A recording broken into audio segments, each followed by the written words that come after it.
نكمل النموذج الثامن. في المسألة رقم 29 بيقول لي إيه؟ عند إلقاء حجر نار منتظم مرة واحدة فإن احتمال ظهور عدد زوجي علما الشرط وبقى علما بأن العدد الظاهر أكبر من أو بيساوي 2. أولا أكبر من أو بيساوي 2 على الحجر هتبقى عبارة عن 2 و3 و4 و5 و6. يبقى عدد عناصر فضاء العين أصبح 5. طيب هو قال لك زوجي، أنت عندك كم واحد زوجي؟ أدي 1 2 3 صح؟ يبقى 3 على 5. يبقى الإجابة 3 على 5. مش مستاهلة. طيب نقلب يا مستر ونشوف اللي بعده. نقلب ونشوف اللي بعده. هنا بيقول لي إيه؟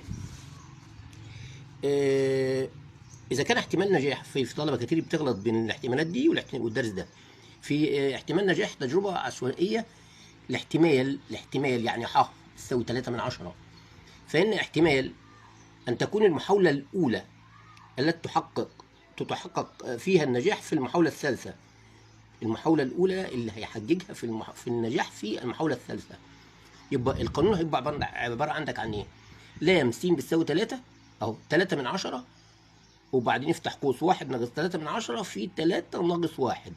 بس هتعملها بالآلة الحاسبة هتطلع عندك 147. يعني عملها كده بالآلة الحاسبة أهو. هنيجي هنا نقول له إيه؟ 3 من 10 أدي 3 من 10 وبعدين هنفتح قوس ونقول له كام؟ 1 ناقص 3 من 10 1. ده القانون يا أولاد. 1 ناقص 3 من 10 عندك في المفاهيم. وبعدين أس أدي الأس والله هتعامل معاك بالراحة واحدة واحدة.